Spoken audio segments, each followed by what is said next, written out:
Discovery IAS academy के online platform पर स्वागत है। वैल्यू एडेड सेशन में हम लोग बात कर रहे हैं राज्य व्यवस्था, शासन व्यवस्था और संविधान की। आज हम लोग एक ऐसे चैप्टर पर बात कर रहे हैं जो परीक्षा की दृष्टि से अत्यंत महत्वपूर्ण है और लगातार इससे प्रश्न पूछे जाते रहे हैं, भविष्य में भी पूछे जाते रहेंगे, क्योंकि इसका सीधा संबंध प्रशासनिक व्यवस्था से है और प्रशासन को इसी आधार पर इसी के साथ तालमेल बिठाकर काम करने की जरूरत होती है। यह जो चैप्टर है, अध्याय है, वह संसद का है और संसदीय तंत्र भारत में किस तरीके से काम करता है, संसद की कार्यवाहियां क्या होती हैं, संसद की समितियां और उसमें प्रस्तुत किए जाने वाले प्रस्ताव और संकल्प क्या होते हैं, इस तरह की बातों से सीधे सीधे प्रश्न हमारे लिए बनते हैं। उन्हीं पर हम विचार करेंगे आज और प्रश्नों के एक सेट पर भी गौर करेंगे कि किस तरह के प्रश्न हमारे लिए पूछे जाते हैं। तो पहले मैं कुछ बुनियादी चीजें संसद की गतिविधियों, संसदीय तंत्र के बारे में बता देता हूं, फिर उसके बाद हम लोग प्रश्नों पर गौर करेंगे।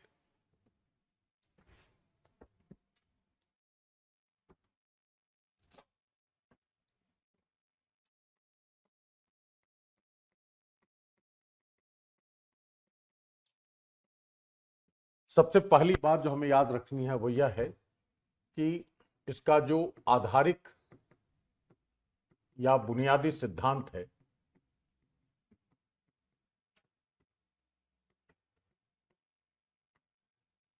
वह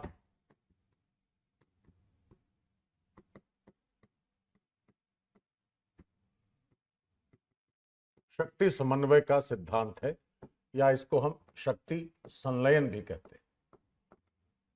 अंग्रेजी में कहा जाएगा फ्यूजन ऑफ पावर्स। इसका अर्थ होता है कि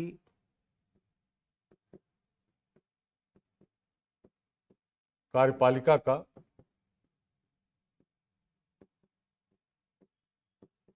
विधायिका के प्रति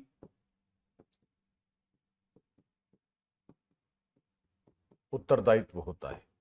यही शक्ति संलयन है कि कार्यपालिका विधायिका के प्रति उत्तरदायी होगी।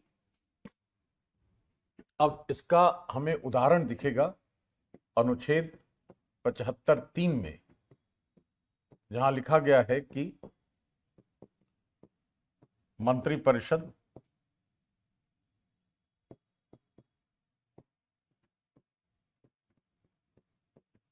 सामूहिक रूप से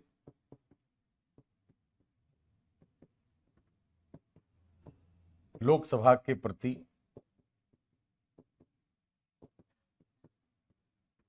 उत्तरदायी होगी।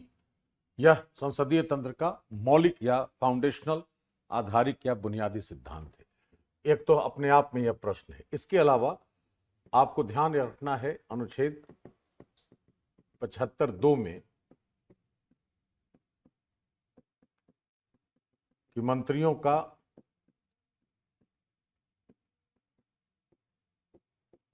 व्यक्तिगत उत्तरदायित्व राष्ट्रपति के प्रति होता है। एक एक मंत्री व्यक्तिगत रूप से राष्ट्रपति के प्रति उत्तरदायी है और सामूहिक रूप से पूरी मंत्रिपरिषद लोकसभा के प्रति उत्तरदायी है। तो यह जो लोक सामूहिक उत्तरदायित्व है, यही उत्तरदायित्व शक्ति संलयन के सिद्धांत का प्रतिबिंबन है, उसका रिफ्लेक्शन है। तो यह हमें दोनों बातें प्रश्न की दृष्टि से ध्यान में रखने की जरूरत है। अब हम बुनियादी तौर पर यह देखें कि जो संसद है भारत की, वह अनुच्छेद 79 में इसका उल्लेख है। एक डायग्राम की है तरीके से समझें इसको।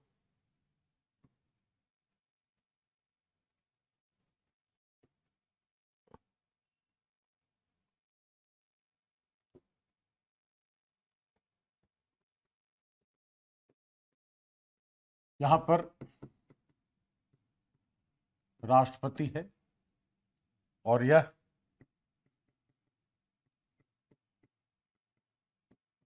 राज्यसभा और लोकसभा है। तो राष्ट्रपति संसद के अंदर अवश्य है, लेकिन किसी भी विधायिका के सदस्य नहीं है। अवयव इसके हो गए राष्ट्रपति। ध्यान क्या रखना है हमें,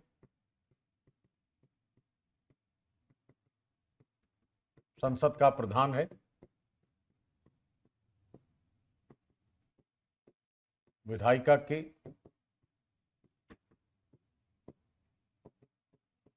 किसी भी सदन का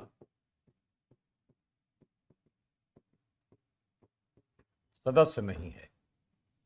राष्ट्रपति के बारे में यह ध्यान रखना है हमें। दूसरा, अगर राज्यसभा के बारे में बात करें, अनुच्छेद 80 में गठन है इसका, 250 सदस्य हैं, 12 साहित्य, विज्ञान,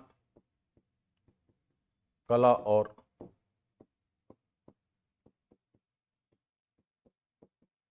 समाज सेवा,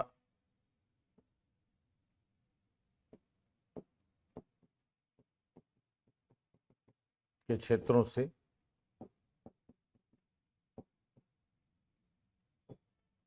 राष्ट्रपति द्वारा मनोनीत और 238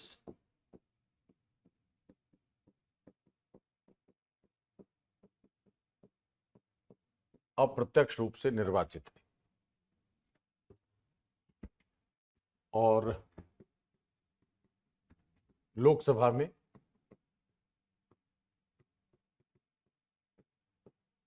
अनुच्छेद 81 में गठन है, सदस्य हो गए 530, प्रत्यक्ष रूप से निर्वाचित राज्यों से 20 हैं,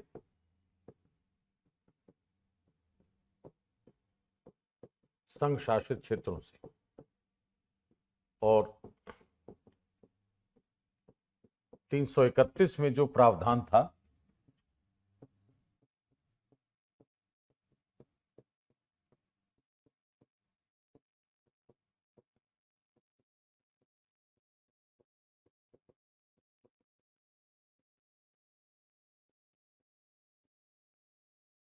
कि आंग्ल भारतीय समुदाय के 2 सदस्यों का मनोनयन करना था सरकार को, और उस आधार पर सरकार ने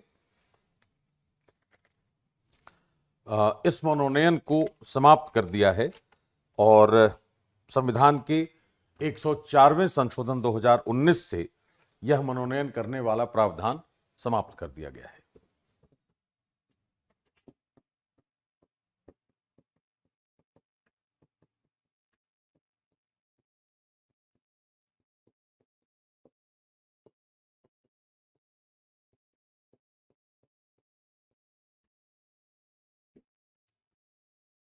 एक बात तो यह हो गई इसकी। इसके साथ साथ हमें याद रखना है कि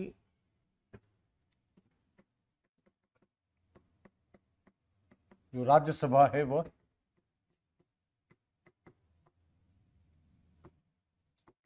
संरचना की दृष्टि से उच्च सदन,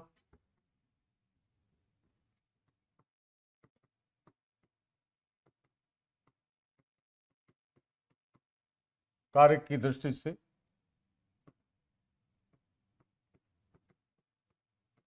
द्वितीय सदन,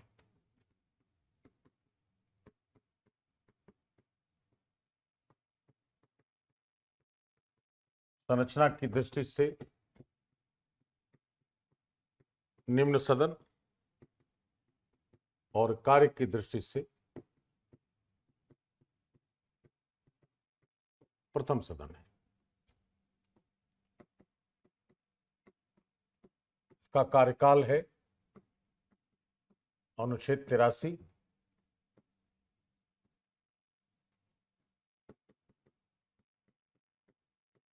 राज्यसभा का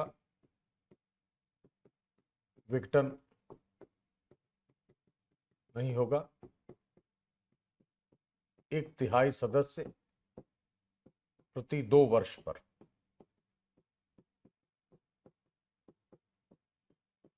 सेवानिवृत्त होंगे। लोकसभा में है 5 वर्ष का कार्यकाल है। आपातकाल में 1 वर्ष तक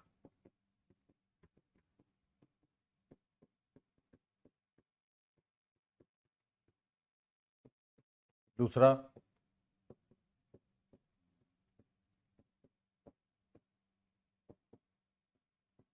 आपातकाल की उद्घोषणा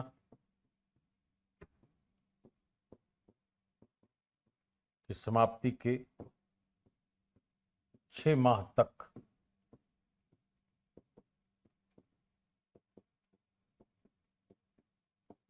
बढ़ा रह सकता है। यह हमें ध्यान रखना है। 42वें संशोधन से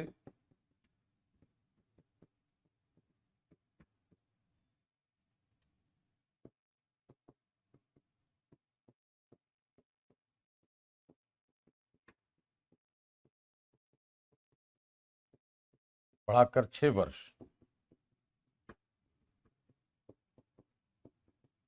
किया गया था और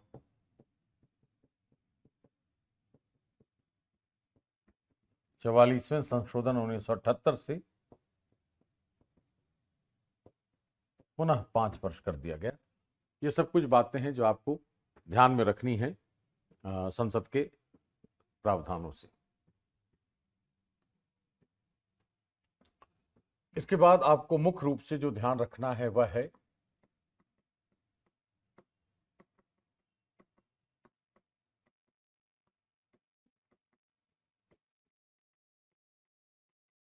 संसद का कार्यपालिका पर नियंत्रण है। एक है प्रशासनिक नियंत्रण और दूसरा है वित्तीय नियंत्रण।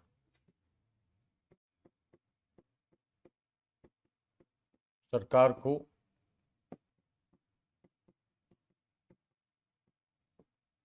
जवाबदेह बनाना इसका उद्देश्य है और जो नियंत्रण रखने के उपकरण हैं वो है समितियां, प्रस्ताव या मोशंस और प्रश्न। तो ये जाहिर है इन तीनों से हमारे लिए प्रश्न बनते हैं प्रारंभिक परीक्षा में।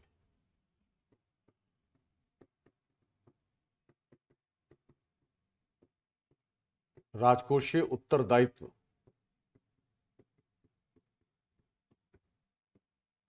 सुनिश्चित करना इसका उद्देश्य है और उपकरण को हम 2 भागों में बांट सकते हैं। प्रस्ताव के चरण के उपकरण और दूसरा है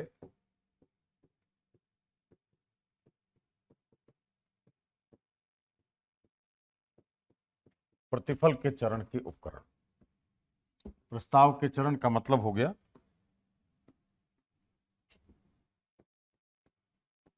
सरकार को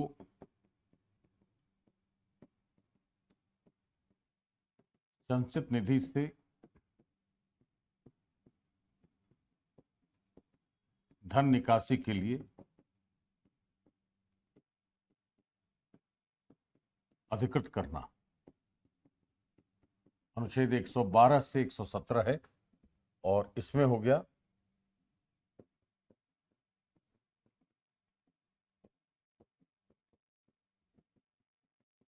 नियंत्रक महालेखा परीक्षक की रिपोर्ट की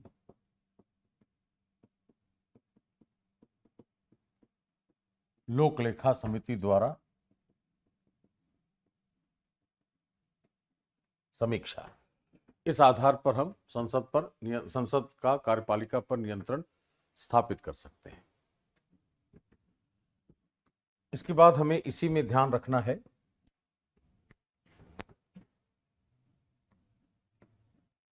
अनुच्छेद 112 में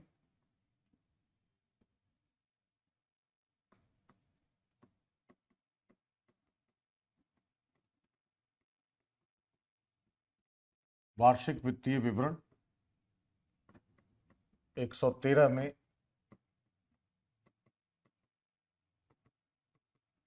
अनुदान की मांगे,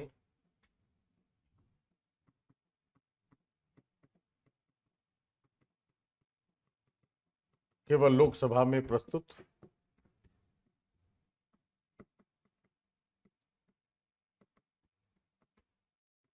राष्ट्रपति की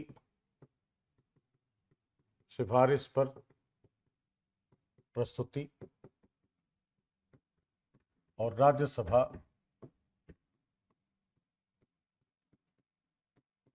मतदान नहीं कर सकती। ये बातें ध्यान में रखनी है। 114 में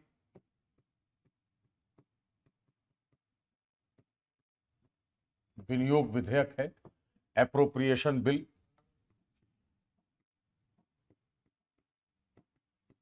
सरकार को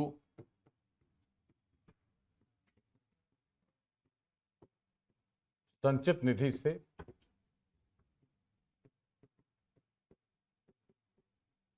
धन निकासी का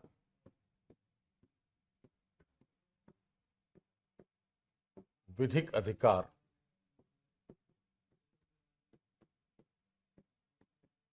प्रदान करने वाला उपकरण है। 115 में 3 बातें हैं। एक है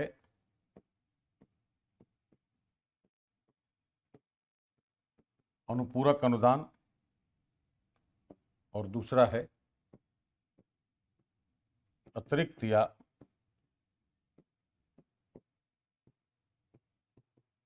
अधिक अनुदान। इसका मतलब हो गया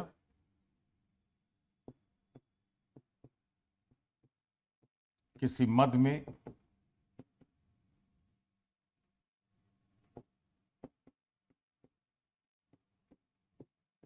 आवंटित राशि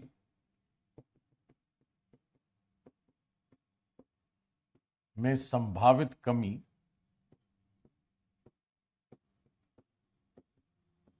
की पूर्ति के लिए स्वीकृत है।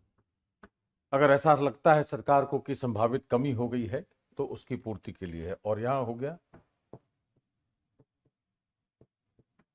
किसी मद में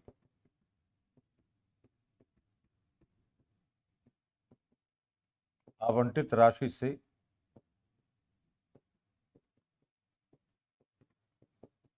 हो जाने पर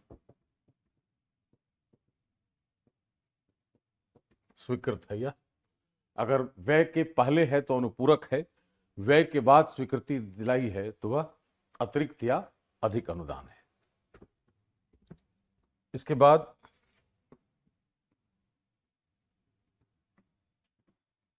अनुच्छेद 116 में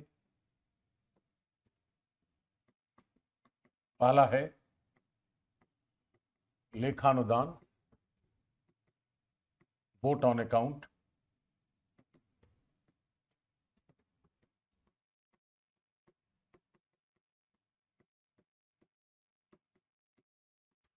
विनियोग विधेयक के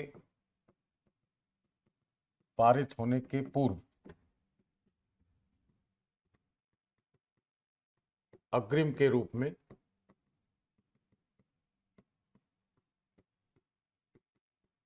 धन निकासी का अधिकार देता है। यह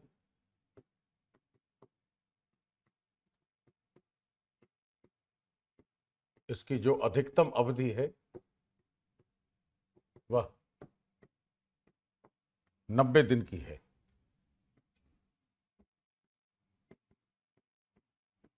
केवल व्यय का विवरण होता है इसमें।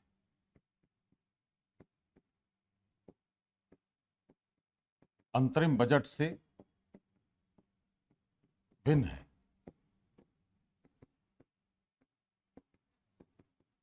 अंतरिम बजट में प्राप्तियों और व्यय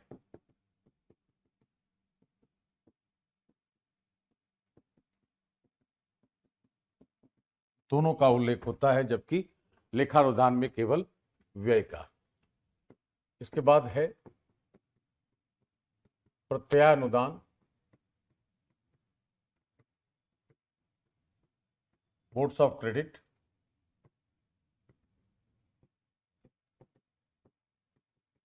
उन मदों के लिए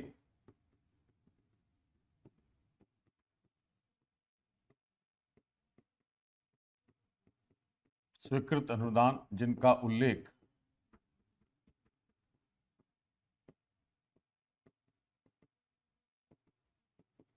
अनुदान की मांगों में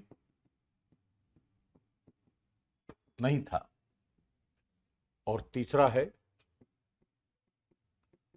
अपवादानुदान,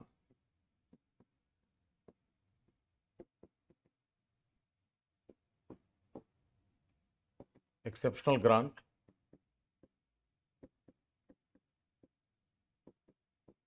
आपातकालीन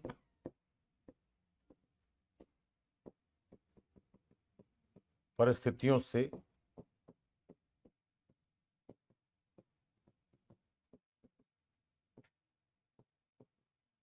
निपटने के लिए स्वीकृत अनुदान। यह मूल बातें हमें ध्यान में रखनी है संसद के कार्यपालिका पर नियंत्रण से संबंधित। इसके बाद हमें याद रखना है कि अनुच्छेद 107 आपके लिए बहुत महत्वपूर्ण है। वहां याद रखना है साधारण विधेयकों से संबंधित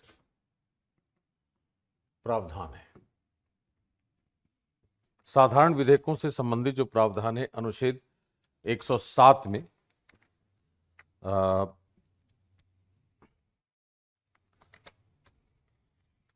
107 का खंड 3, खंड 4 और खंड 5।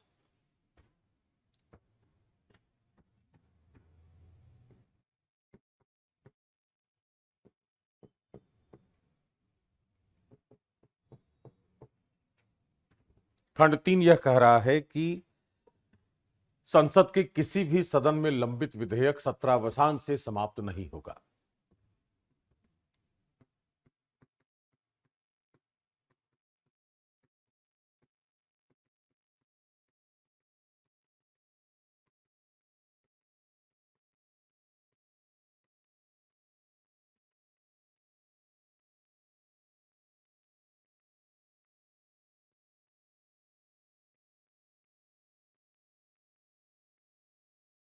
एक तो यह हो गया, सत्र की समाप्ति हो गई तो उस पर असर नहीं पड़ेगा। दूसरा है कि यदि कोई विधेयक राज्यसभा में लंबित है जिसे लोकसभा ने पारित नहीं किया है तो लोकसभा के विघटन से समाप्त नहीं होगा। 4 में है यह। राज्यसभा में लंबित विधेयक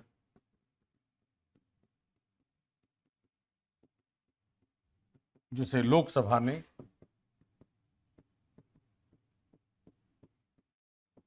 पारित नहीं किया है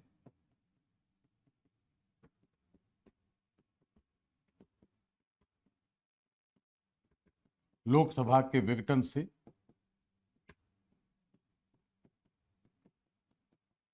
समाप्त नहीं होगा। और तीसरा कंडीशन है कि यदि कोई विधेयक लोकसभा में लंबित है या लोकसभा द्वारा पारित है और राज्यसभा में लंबित है।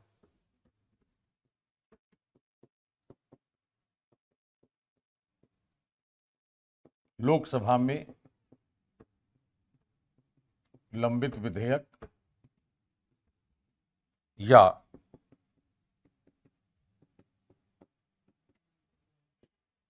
लोकसभा द्वारा पारित और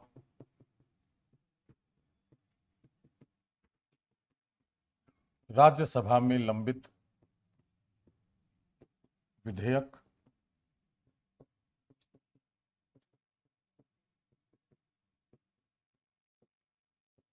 विघटन से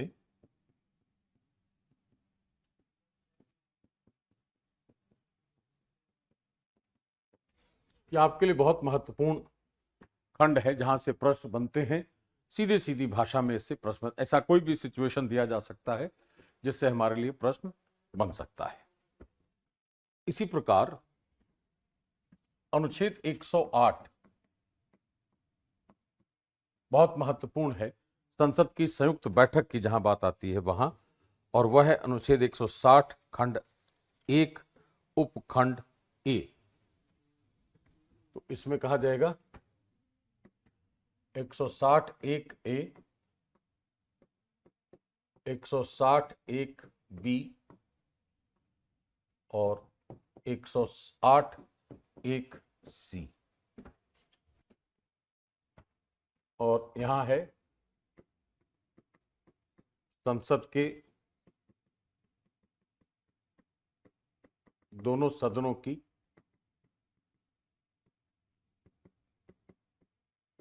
संयुक्त बैठक है।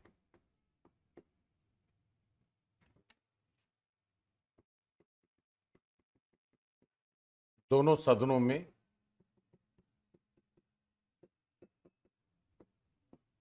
गतिरोध की स्थिति में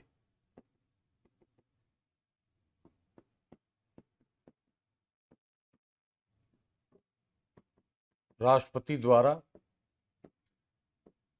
अधिसूचना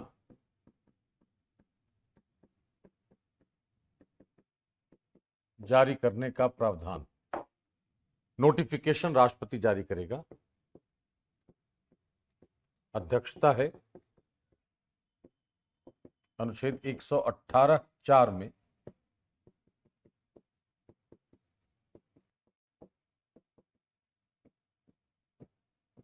लोकसभा अध्यक्ष द्वारा, और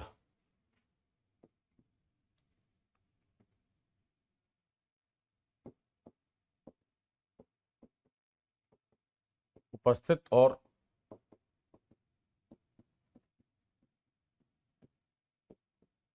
मतदान करने वाले सदस्यों के बहुमत से पारित। अब गतिरोध किन कारणों से होगा? यदि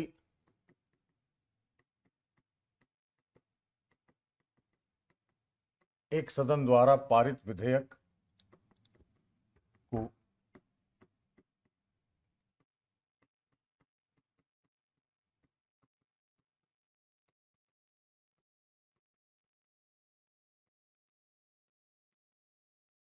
दूसरे सदन ने अस्वीकार कर दिया है, या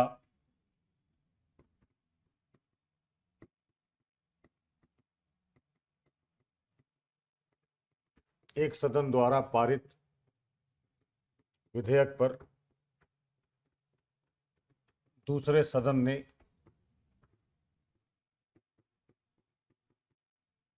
अनुशंसा की है, जिसे पहले सदन ने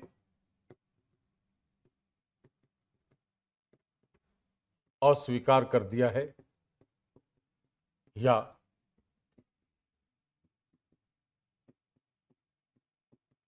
एक सदन द्वारा पारित विधेयक पर दूसरे सदन ने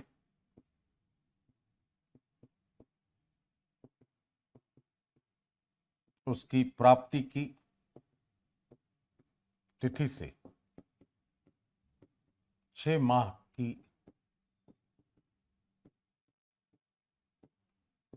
अवधि तक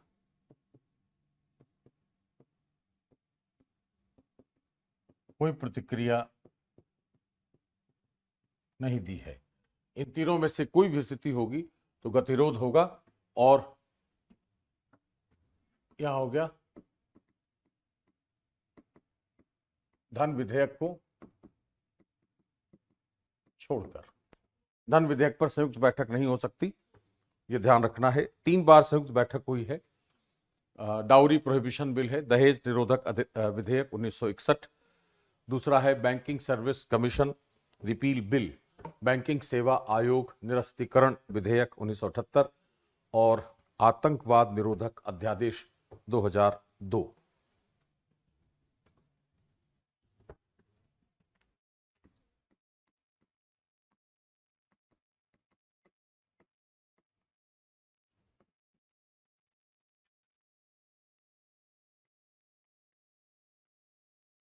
दहेज निरोधक विधेयक 1961। दूसरा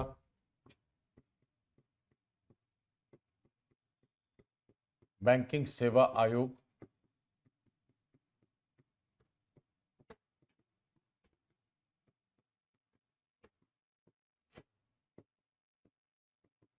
निरस्तीकरण विधेयक 1978 और तीसरा है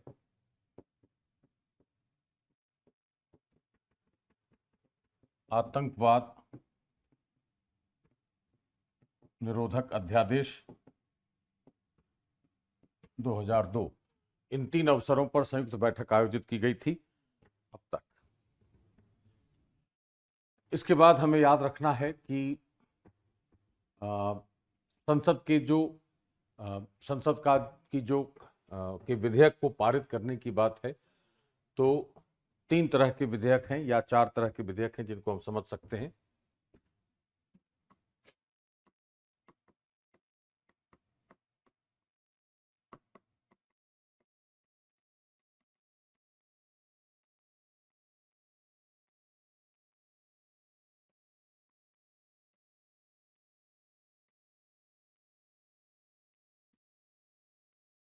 साधारण विधेयक ऑर्डिनरी बिल,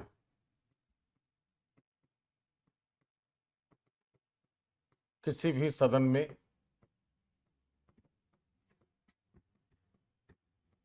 पूरा स्थापित। दूसरा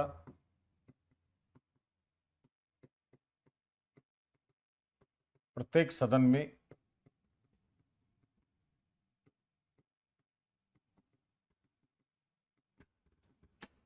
चरणबद्ध प्रक्रिया द्वारा पारित। चरण है प्रथम वाचन, फर्स्ट रीडिंग, विधेयक पर संक्षिप्त चर्चा।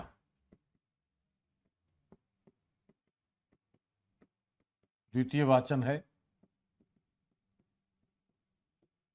विस्तृत चर्चा वाला चरण है।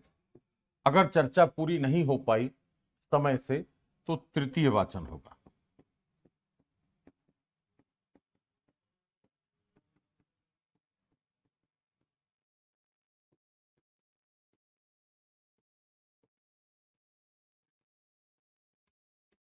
चर्चा पूरी नहीं होने की स्थिति में। और चौथा चरण है मतदान। इसके बाद विधेयक को अनुच्छेद 111 के तहत हम राष्ट्रपति की सहमति अनुमति के लिए भेजते हैं, जिसे राष्ट्रपति एक बार पुनर्विचार के लिए लौटा सकता है, जिसको हम राष्ट्रपति की निलंबनकारी वीटो शक्ति कहते हैं। लेकिन अगली बार जब पुनर्विचार के बाद भेजा जाएगा तो राष्ट्रपति द्वारा अनुमति देना बाध्यकारी होगा। दूसरा है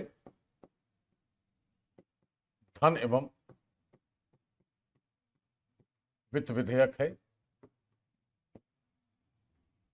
इसमें जो अनुच्छेद आपको याद रखने हैं वह है अनुच्छेद 109, 110 और अनुच्छेद 117। इसमें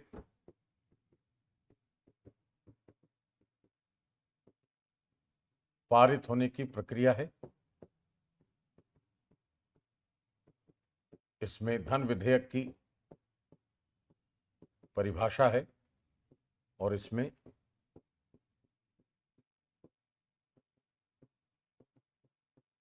वित्त विधेयक से संबंधित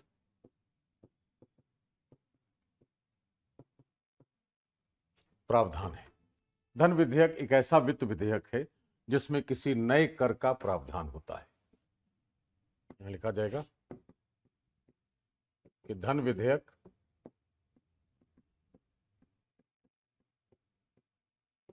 वह वित्त विधेयक है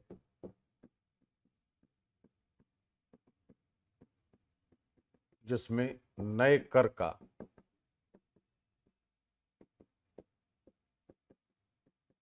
प्रावधान होता है। यह ध्यान रखना है हमें। धन विधेयक को आपने पढ़ा होगा। धन विधेयक को राज्यसभा 14 दिनों तक, धन विधेयक पर 14 दिनों की अधिकतम अवधि में अनुशंसा कर सकती है, उसको अस्वीकार नहीं कर सकती। और धन विधेयक पर राष्ट्रपति की वीटो शक्ति का प्रयोग नहीं होता। और धन विधेयक पर संसद के दोनों सदनों की संयुक्त बैठक भी आयोजित नहीं की जा सकती।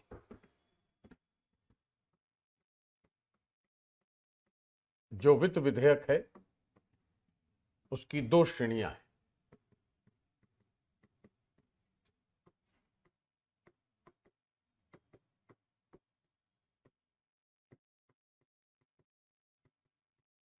द्वितीय श्रेणी,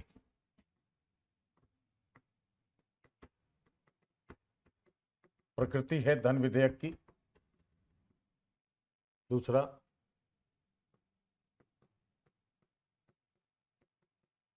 केवल लोकसभा में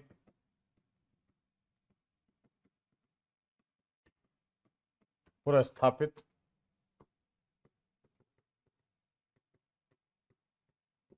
पुरस्थापना के लिए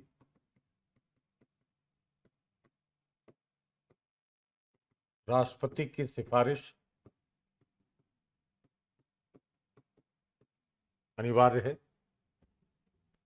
इसके साथ हमें यह याद रखना है,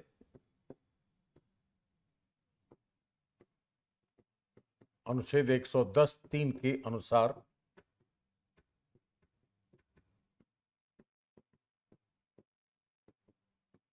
धन विधेयक को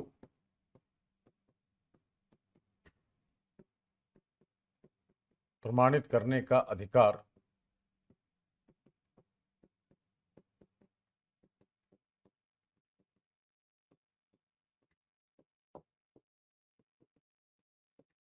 लोकसभा अध्यक्ष का है। और द्वितीय श्रेणी में हो गया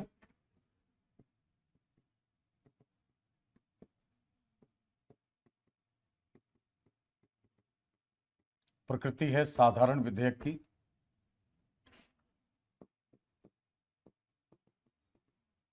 पुनर्स्थापना के लिए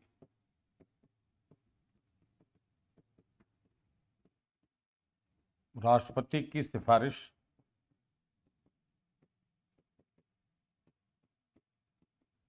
अनिवार्य नहीं है। और तीसरा है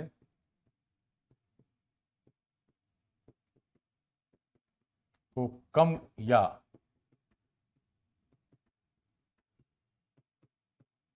समाप्त करने वाला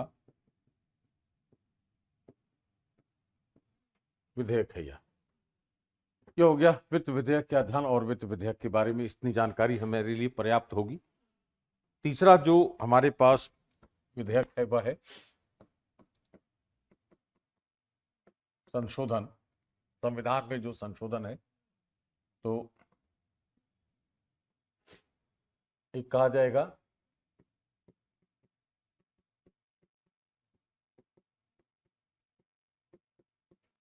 साधारण बहुमत से, दूसरा है विशेष बहुमत से, और तीसरा है राज्यों के समर्थन से। 3 तरह की विधियां हैं। इसमें हो गया अनुसूची 1 तथा 4 में संशोधन,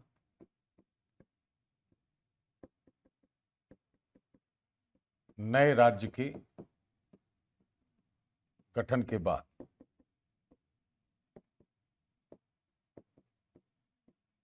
अनुच्छेद 4 के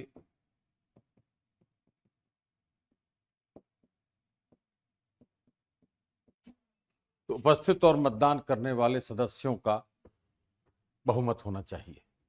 यह है अनुच्छेद 368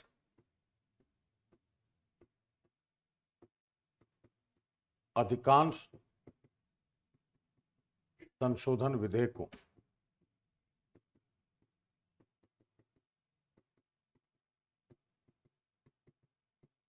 के पारित होने का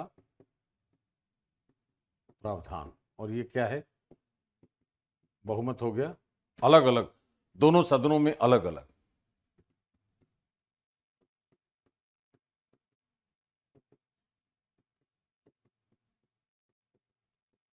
सदन की कुल सदस्य संख्या का बहुमत तथा उपस्थित और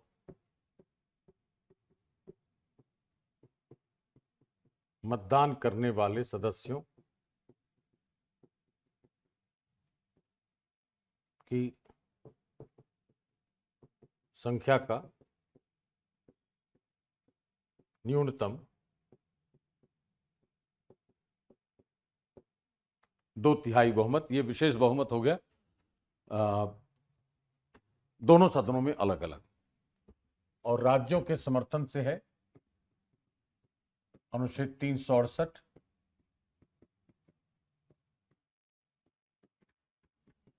राष्ट्रपति, राज्यपाल तथा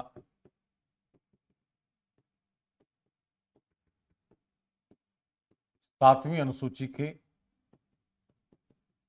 प्रावधानों में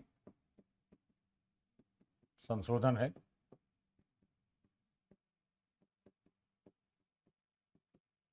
विशेष बहुमत प्लस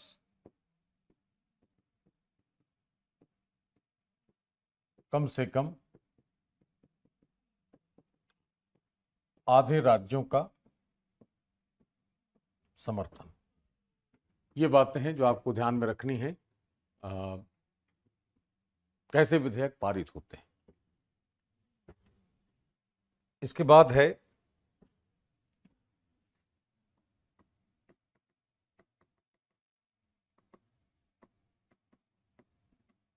संसदों की सदस्यों की अयोग्यता के प्रावधान है। इसको ऐसे बांट दें, एक हो गया संवैधानिक, एक है विधिक। संवैधानिक में पहला है अनुच्छेद 102 खंड 1 के तहत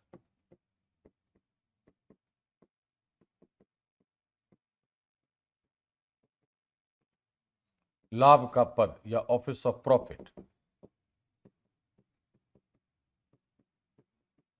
धारण करने पर। एक तो यह हो गया।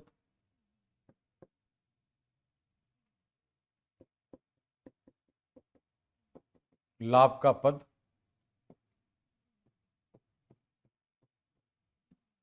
संसद को विधि द्वारा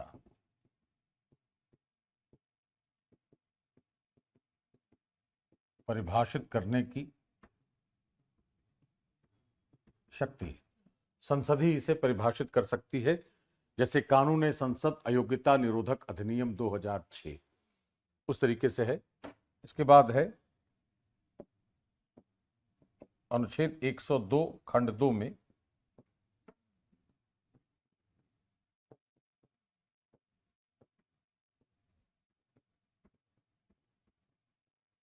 दसवीं अनुसूची के तहत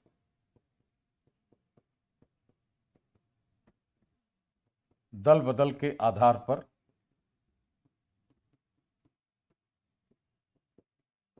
अयोग्य होने पर।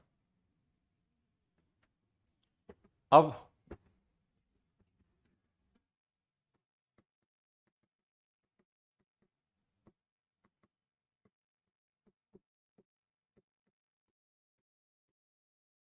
उन्नीस सौ 85 का कानून है, जिसको हम कहते हैं 52वां संविधान संशोधन।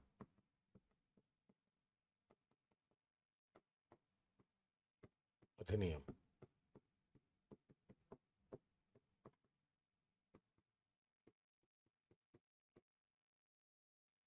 अनुच्छेद 102 का खंड 2 और 10वीं अनुसूची। इसके बाद आपको याद रखना है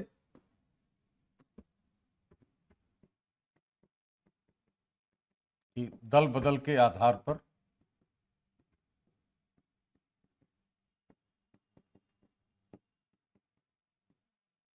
अयोग्यता के विषय पर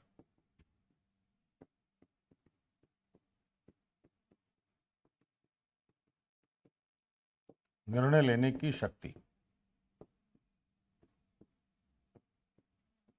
अध्यक्ष की है या सभापति की है, और अन्य आधारों पर यहां लिखा जा सकता है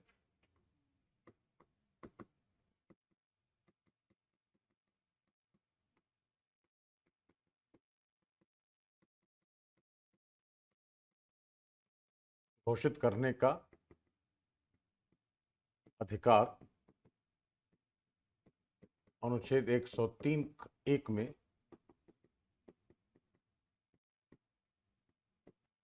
राष्ट्रपति का है। 103(2) में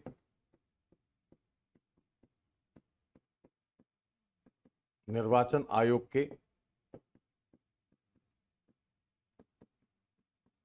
परामर्श पर,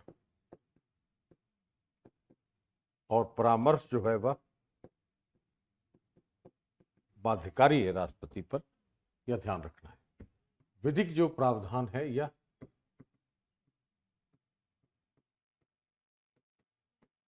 जन प्रतिनिधित्व अधिनियम 1951 में, इसमें लिखना है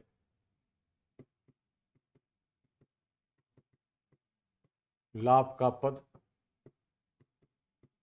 धारण करने पर न्यूनतम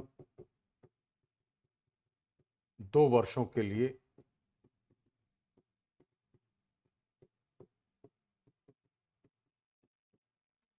दंडित होने पर। और लिली थॉमस का एक केस है, लिली थॉमस बनाम भारत संघ, वो याद रखना है आपको।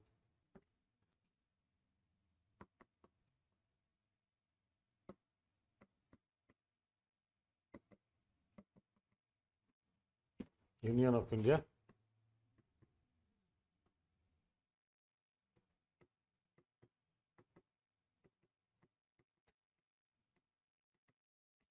किसी आपराधिक मामले में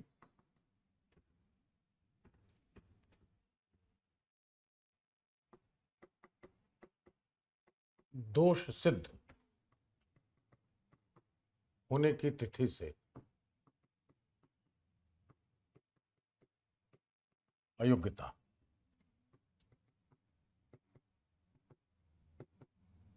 इसी आधार पर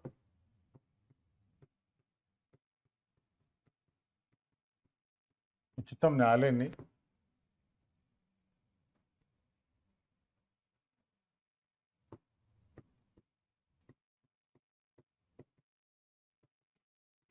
अधिनियम की धारा 8(4) को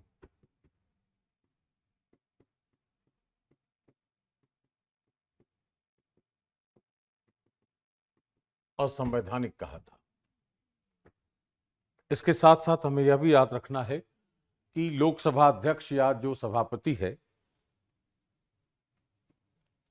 वह अपने निर्णय पर पुनर्विचार नहीं कर सकता, और उसका न्यायिक पुनर्विलोकन ही हो सकता है। यह हमें ध्यान में रखना है। इसके बाद कुछ जो प्रावधान हैं आपके, वो हैं राज्य विधायिका से संबंधित। वो है अनुच्छेद 168, जिसमें प्रत्येक राज्य के लिए एक विधानमंडल होगा, इसका प्रावधान है, जिसमें कई राज्यों में द्विसदनी विधानमंडल है और बाकियों में एक सदनी विधानमंडल है। जैसे आंध्र प्रदेश, बिहार, महाराष्ट्र, कर्नाटक, उत्तर प्रदेश और 2014 से तेलंगाना में द्विसदनी विधानमंडल है।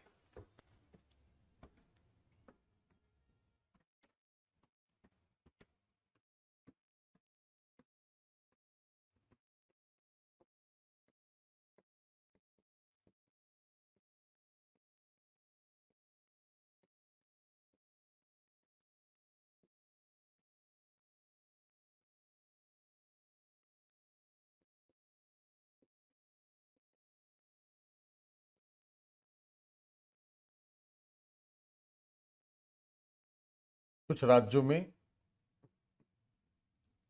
द्विसदनी है, बाइकैमरल। जैसे आंध्र प्रदेश, बिहार, महाराष्ट्र,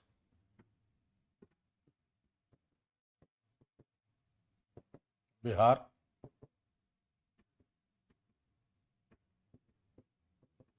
महाराष्ट्र, कर्नाटक, उत्तर प्रदेश और 2014 से तेलंगाना। तो इन राज्यों में द्विसदनी विधानमंडल है।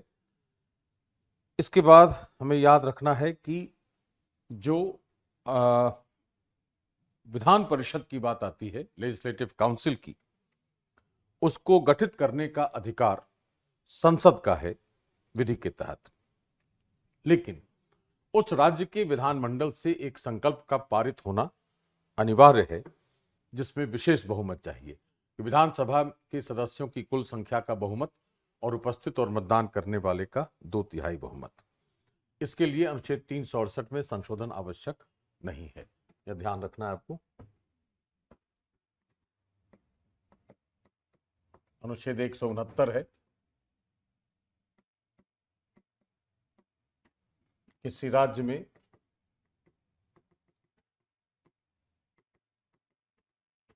विधान परिषद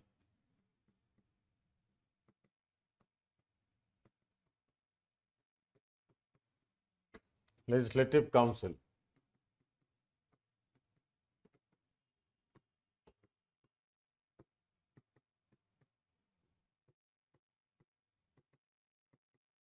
विधि के तहत संसद को प्राप्त है। शर्त क्या है इसकी?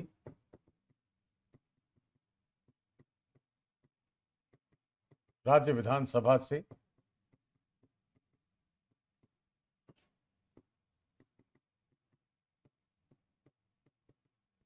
पारित होना।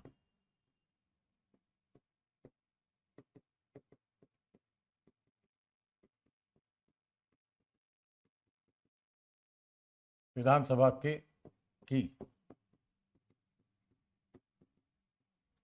कुल सदस्य संख्या का बहुमत प्लस उपस्थित और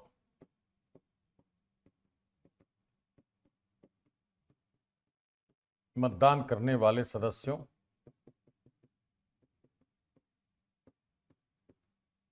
का न्यूनतम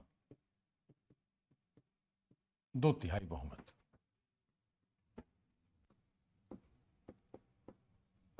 इसके लिए अनुच्छेद 368 के तहत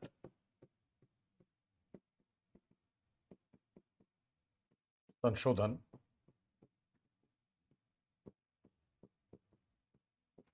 अनिवार्य नहीं है। ये एक बात याद रखनी है आपको। इसके बाद याद रखना है कि जो सभापति होता है परिषद का, वह निर्वाचित होगा और 182 के तहत सदस्य ही सभापति और उपसभापति का निर्वाचन करते हैं।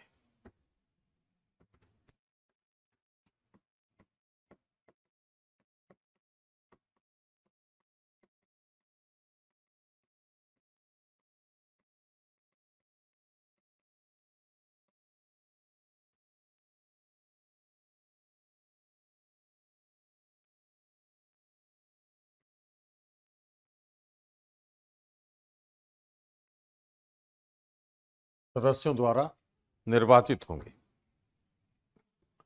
जिन राज्यों में द्विसदनी विधानमंडल है, अगर वहां किसी विधेयक पर गतिरोध हो गया तब क्या होगा? राज्य में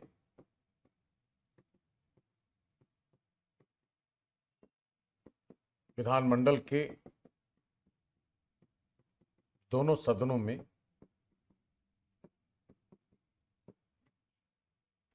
गतिरोध होने पर क्या होगा?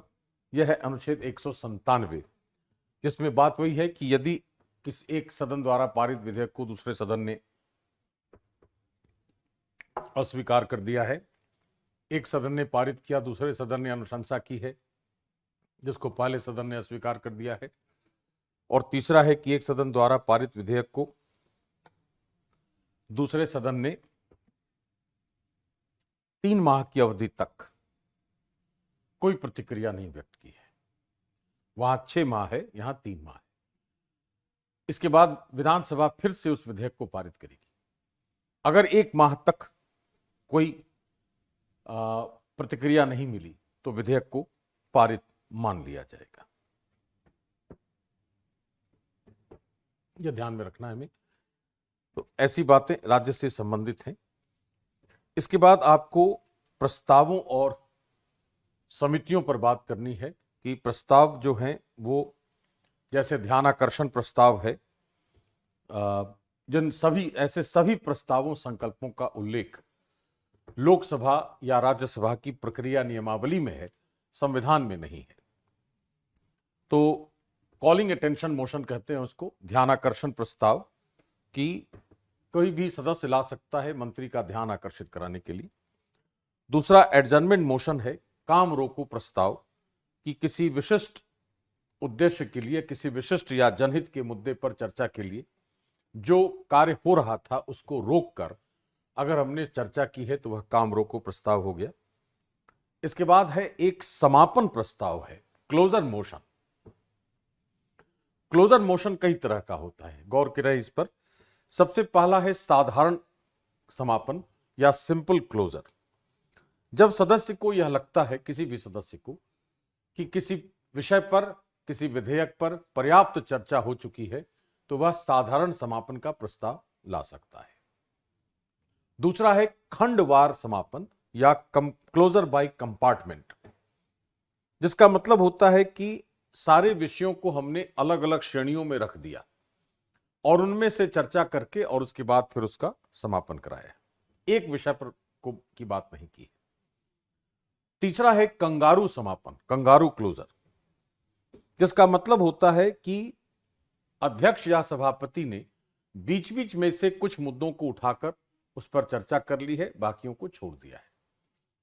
तो अध्यक्ष या सभापति की शक्ति है या दिए गए विषयों में से कुछ विषयों को चुनकर उन पर चर्चा की जाएगी, बाकी विषयों को छोड़ दिया जाएगा। इसको कहते हैं कंगारू, कंगारू समापन या कंगारू क्लोजर है। और चौथा है गिलोटिन।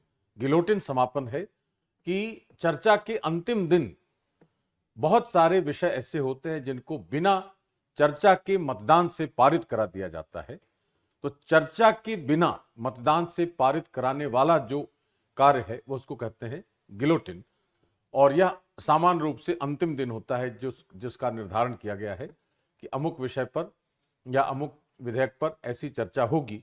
तो अंतिम दिन बहुत सारे विषय ऐसे हो जाते हैं जिन पर चर्चा नहीं होती, उनको सीधे मतदान से पारित करा लिया जाएगा, उसको कहा जाएगा गिलोटिन। अगर अध्यक्ष या सभापति ने कुछ विषयों पर चर्चा की है, बाकियों को छोड़ दिया है, तो उसको कहा जाएगा कंगारू समापन। अगर सभी विषयों को अलग अलग श्रेणियों में रखकर चर्चा की गई है तो कहा जाएगा खंडवार समापन, क्लोजर बाय कंपार्टमेंट।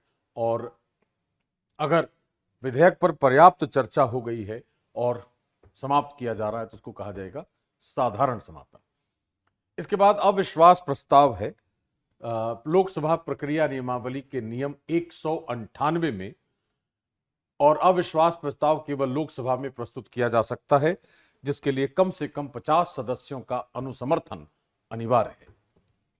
उसका कारण है कि लोकसभा में ही मंत्रिपरिषद का विश्वास प्राप्त होता है या लोकसभा में ही मंत्रिपरिषद का सामूहिक उत्तरदायित्व होता है। इसके बाद कट मोशन है, कटौती प्रस्ताव है। रूल 209 में 209 ABC, तो नियमावली, प्रक्रिया नियमावली के नियम 209 ABC में 209 A में है पॉलिसी कट या नीतिगत कटौती है, जिसमें सारी जो अनुदान की मांगे हैं उसको काट कर 1 रुपया कर दिया गया है। तो नीतिगत कटौती है कि सारी मांगों को काटकर घटाकर 1 रुपया कर दिया गया। दूसरा है मितव्ययिता कट या मितव्ययिता कटौती, इकोनॉमिक कट है, एक निश्चित राशि उसमें से काटी गई है। और तीसरा है सांकेतिक कटौती, टोकन कट है, जिसमें कुल राशि में से 100 रुपया काटा गया है। 100 रुपया काटते हैं तो सांकेतिक है, एक निश्चित राशि काटते हैं तो मितव्ययिता है, और सभी राशि को काटकर 1 रुपया कर दिया है तो उसको नीतिगत कटौती कहते हैं। जब कटौती प्रस्ताव पारित हो जाता है तो सरकार को इस्तीफा देने की जरूरत होती है और अविश्वास प्रस्ताव लाने की आवश्यकता नहीं होती। इसके बाद संसद की समितियों की बात आती है, जिसमें सबसे बड़ी समिति जो है वह प्राक्कलन समिति है, जिसमें लोकसभा के 30 सदस्य होते हैं। इसके बाद लोक लेखा समिति है, जिसमें 22 सदस्य हैं, 15 लोकसभा के, 7 राज्यसभा के। और इसके अलावा लोक खाते पर समिति है, कमेटी ऑन पब्लिक अकाउंट्स, इसमें भी 22 सदस्य हैं, 15 और 7। फिर है जॉइंट कमेटी, एक और है लोक उपक्रम समिति है, कमेटी ऑन पब्लिक अंडरटेकिंग्स, इसमें भी 22 सदस्य हैं, 15 लोकसभा के, 7 राज्यसभा के। फिर उसके बाद अलग अलग सदनों में अलग अलग समितियां हो सकती हैं, जैसे विशेषाधिकार समिति है, लोकसभा की अलग, राज्यसभा की अलग, 15 सदस्यीय लोकसभा में, 10 सदस्यीय राज्यसभा में। इसके बाद अधीनस्थ विधान समिति है, committee on subordinate legislation, Lok Sabha में 15 सदस्य, राज्यसभा में भी 15 सदस्य। इसके बाद कार्य मंत्रणा समिति है, बिजनेस एडवाइजरी कमिटी है, लोकसभा में 15 सदस्यीय, राज्यसभा में 11 सदस्यीय। फिर इसके बाद तदर्थ समितियां होती हैं संसद में, एडहॉक कमिटीज, जो किसी खास कार्य के लिए गठित की जाती हैं और जब कार्य समाप्त हो जाता है तो विघटित हो जाती है। और इसके बाद विभागीय समितियां हैं, जो स्थायी समितियां हैं। कुल 24 समितियां हैं अब वर्तमान में, और उनमें पहले जो सदस्य संख्या होती थी वह 45 होती थी। अभी जो सदस्य संख्या है वो 31 है, और इसमें 21 सदस्य लोकसभा के होते हैं, 21 सदस्य लोकसभा में, और 10 सदस्य होते हैं राज्यसभा के। इस आधार पर हम संसद के कुछ महत्वपूर्ण बातों पर गौर कर सकते हैं और यह देख सकते हैं कि कैसे हमारे लिए प्रश्न बन रहा है। अब एक नजर अगर हम प्रश्नों पर डालें तो आपके लिए बहुत आसान सा लगेगा कि निम्नलिखित में से कौन सा कथन सही है। भारत के प्रधानमंत्री अपने मंत्री को केवल उन लोगों में से चुनने के लिए स्वतंत्र हैं जो संसद के किसी भी सदन के सदस्य हैं। इस संबंध में भारत के राष्ट्रपति द्वारा उचित परामर्श के बाद अपने मंत्रिमंडल के सहयोगियों का चयन कर सकते हैं। अपने मंत्रिमंडल में मंत्रियों के रूप में सेवा करने वाले व्यक्तियों की पसंद में पूर्ण विवेक है, और भारत के राष्ट्रपति के पास निहित विवेकाधीन शक्तियों के कारण अपने कैबिनेट सहयोगियों की पसंद में केवल सीमित शक्तियां। प्रधानमंत्री का विवेक है, उस विवेक के आधार पर वह तय करता है कि किस व्यक्ति को मंत्री बनाया जाएगा, यह तय करता है। तो हमारा उत्तर हो गया इसमें सी। दूसरा है कि यदि लोकसभा में किसी राज्य को आवंटित सीटों की संख्या 42 है तो उन राज्यों में अनुसूचित जातियों के आरक्षित सीटों की संख्या क्या होगी। यह जो प्रश्न है, यह प्रश्न अनुच्छेद 330 पर आधारित है, जिसमें अनुसूचित जातियों के लिए आरक्षण का प्रावधान है, और आरक्षण के प्रावधान के बारे में यह स्पष्ट है कि उस राज्य की जनसंख्या के आधार पर आरक्षण दिया जाएगा। अनुसूचित जातियों की जनसंख्या क्या है। तो जिस समय का यह प्रश्न है उस समय 42 जो सदस्य संख्या थी लोकसभा की, वह आंध्र प्रदेश और पश्चिम बंगाल की थी, इसलिए ऐसा प्रश्न पूछा गया था। आपको ध्यान यह रखना है कि 330 अनुच्छेद 330 में अनुसूचित जातियों के लिए जो लोकसभा की सीटों के आरक्षण की बात है वह जनसंख्या के आधार पर है। तो इस प्रश्न के हिसाब से तो इसका उत्तर 6 है। चूंकि आंध्र प्रदेश में 8 और पश्चिम बंगाल में 6 सदस्य थे, इसलिए सीटें रिजर्व थी, इसलिए हमारे पास चूंकि 6 ऑप्शन में था, इसलिए हमने इसका उत्तर 6 दे दिया। वर्तमान में जो राज्य हैं उनमें एक ही राज्य है जहां 42 सीटें हैं लोकसभा की, वह है पश्चिम बंगाल। तो यह प्रश्न उस समय का एक प्रश्न है। आपको ध्यान केवल यह रखना है कि अनुच्छेद 330 आपको याद रखना है कि किस आधार पर आरक्षण दिया जाता है। यदि भारत के प्रधानमंत्री संसद के उच्च सदन के सदस्य हैं तो वे अविश्वास प्रस्ताव की स्थिति में अपने पक्ष में मतदान नहीं कर पाएगा। बहुत स्वाभाविक है कि वह लोकसभा का सदस्य नहीं है तो वह मतदान नहीं कर सकता लोकसभा में। उत्तर तो यही सही है। निचले सदन में बजट पर नहीं बोल पाएगा। बजट पर बोल सकता है चूंकि सरकार का काम है। केवल उच्च सदन में बयान दे सकता है, यह भी नहीं है। प्रधानमंत्री के रूप में शपथ लेने के बाद 6 महीने के भीतर उसे निचले सदन का सदस्य बनना होता है, ऐसा भी अनिवार्य नहीं। तो अविश्वास प्रस्ताव चूंकि केवल लोकसभा में लाया जाता है और प्रधानमंत्री यदि उच्च सदन का सदस्य है तो वह निम्न सदन या लोकसभा में मतदान नहीं कर सकता। तो हमारा उत्तर हो गया ए। धन विधेयक के बारे में निम्नलिखित में से कौन सा कथन सही? प्रश्नों को देखकर आपको ऐसा लग रहा होगा कि जितनी बातें अभी हमने चर्चा में लाई हैं संसद में, मोर और लेस उन्हीं प्रक्रियाओं से प्रश्न बनते रहे शुरुआती दौर से, भविष्य में भी बनेंगे। एक धन विधेयक संसद के किसी भी सदन में पेश किया जा सकता है, गलत है यह। लोकसभा का अध्यक्ष यह तय करने का अंतिम अधिकार रखता है कि वो कोई विधेयक धन विधेयक है या नहीं। अनुच्छेद 110 खंड 3 इसका कौन सा कथन सही नहीं है यह बताना है। तो यह सही नहीं है, किसी भी सदन में पेश किया जा सकता है, यह सही नहीं है। अंतिम अधिकार है कि कोई विधेयक धन विधेयक है या नहीं, सही है 110(3). राज्यसभा को लोकसभा द्वारा पारित एक धन विधेयक वापस करना होगा और इसे 14 दिनों के भीतर विचार के लिए भेजना होगा, यह भी सही है। अनुच्छेद 109, राष्ट्रपति पुनर्विचार के लिए लोकसभा को धन विधेयक वापस नहीं कर सकता, कोई वीटो शक्ति का प्रयोग नहीं हो सकता। तो पहला स्टेटमेंट गलत है कि धन विधेयक केवल लोकसभा में ही प्रस्तुत किया जा सकता है और वह भी राष्ट्रपति की अनुशंसा पर। भारतीय संसद किस प्रकार प्रशासन पर नियंत्रण रखती है? संसदीय समितियों के माध्यम से, विभिन्न मंत्रियों की सलाहकार समितियों के माध्यम से, प्रशासन को समय समय पर रिपोर्ट भेजकर कार्यकारी को रिपोर्ट जारी करने के लिए मजबूर करके। स्वाभाविक है, संसदीय समितियों के माध्यम से। समितियां हैं, प्रश्न है और प्रस्ताव है। आंसर हो गया ए। निम्नलिखित में से कौन सा प्राधिकरण भारत की संचित निधि से राज्यों को राजस्व की सहायता अनुदान को नियंत्रित करने वाले सिद्धांतों की सिफारिश करता है? अनुच्छेद 280 के तहत वित्त आयोग है। यह हम आगे चर्चा करेंगे जब हम लोग कुछ और विषयों पर बात करेंगे, तो इसके बारे में कुछ और बारीक चीजें मैं बता दूंगा। फिलहाल आपका जो उत्तर है यहां वो वित्त आयोग है, ए। लोकसभा का कार्यकाल, अभी हमने चर्चा की है इसकी, कि किसी भी परिस्थिति में बढ़ाया नहीं जा सकता। यहां एक स्टेटमेंट है, आपातकाल की घोषणा के दौरान एक बार में 1 वर्ष तक बढ़ाया जा सकता है। अनुच्छेद 83 में इसका स्पष्ट उल्लेख है। Article 83 provides for express provision of this. So answer is सी।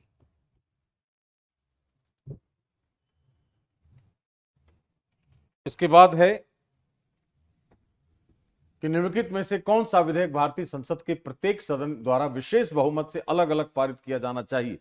अभी हमने पढ़ा है, संवैधानिक संशोधन है कि उसको दोनों सदनों में अलग अलग पारित होना है और अधिकांश संशोधन इसी बहुमत से, विशेष बहुमत से होते हैं, अनुच्छेद 368 के तहत। तो यह संवैधानिक संशोधन विधेयक है, आंसर डी। भारतीय लोक वित्त के संदर्भ में निम्नलिखित कथनों पर विचार कीजिए। भारत के लोक खातों से संवितरण संसद के मत के अधीन है।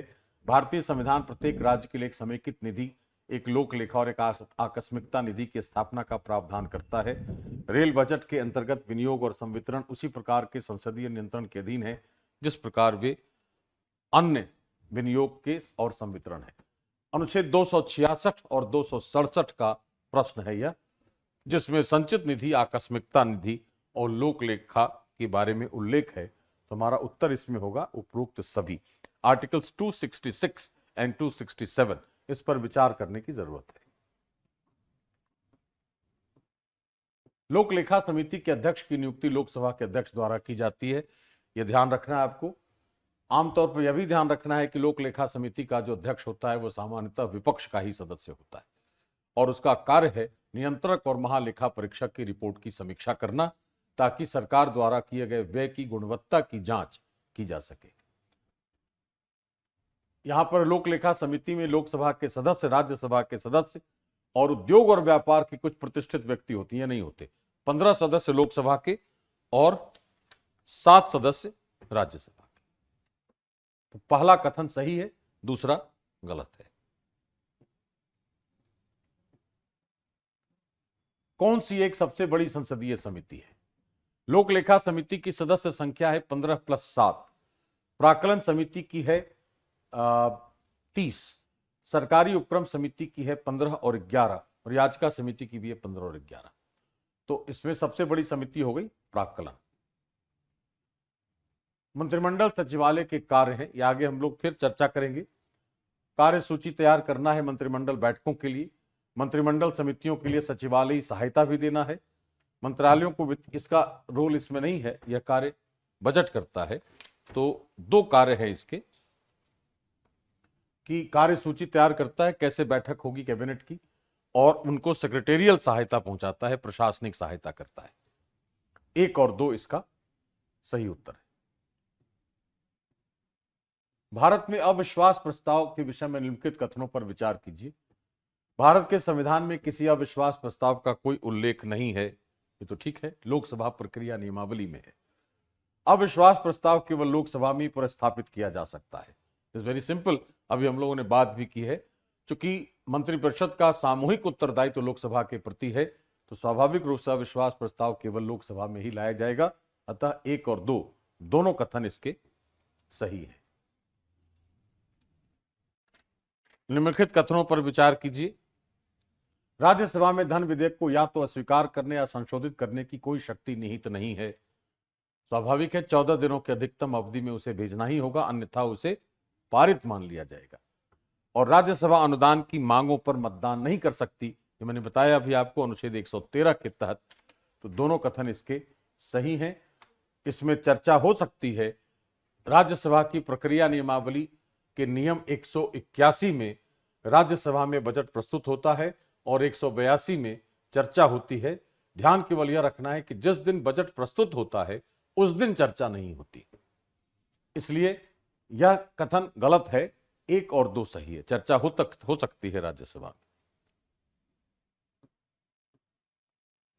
जब संसद के दोनों सदन की संयुक्त बैठक में कोई विधेयक निर्दिष्ट रेफर किया जाता है तो किसके द्वारा पारित किया जाना होता है? उपस्थित और मत देने वाले सदस्यों का साधारण बहुमत। यही आपको ध्यान रखना है। इट इज वेरी सिंपल, अनुच्छेद 108 का प्रश्न है। निम्नलिखित कथनों पर विचार कीजिए। भारतीय संघ की कार्यपालिका शक्ति प्रधानमंत्री में निहित है। गलत स्टेटमेंट। अनुच्छेद 53(1) स्पष्ट रूप से लिखता है कि संघ की समस्त कार्यपालिका शक्तियां राष्ट्रपति में निहित होंगी। और दूसरा है, प्रधानमंत्री सिविल सेवा बोर्ड का पदेन अध्यक्ष होता है। सिविल सेवा बोर्ड का पदेन अध्यक्ष होता है कैबिनेट सचिव, न कि प्रधानमंत्री। तो दोनों स्टेटमेंट इसके गलत है, न तो 1 और न ही 2। भारत में किसी राज्य की विधान परिषद आकार में उस राज्य की विधानसभा के आधे से अधिक बड़ी हो सकती है। यह अनुच्छेद इसमें 1/3 होना चाहिए। विधानसभा की कुल सदस्य संख्या का 1/3 होना चाहिए विधान परिषद, तो आधे से अधिक बड़ी नहीं हो सकती। किसी राज्य का राज्यपाल उस राज्य की विधान परिषद के सभापति को नाम निर्देशित करता है। दोनों चुने जाते हैं, सभापति और उपसभापति। अभी हमने चर्चा की है इस पर। तो दूसरा स्टेटमेंट, दोनों स्टेटमेंट गलत हो गए इसके। ये 1/3 होगा और ये दोनों का निर्वाचन होता है, न कि अनुशंसा। तो न तो 1 और न ही 2।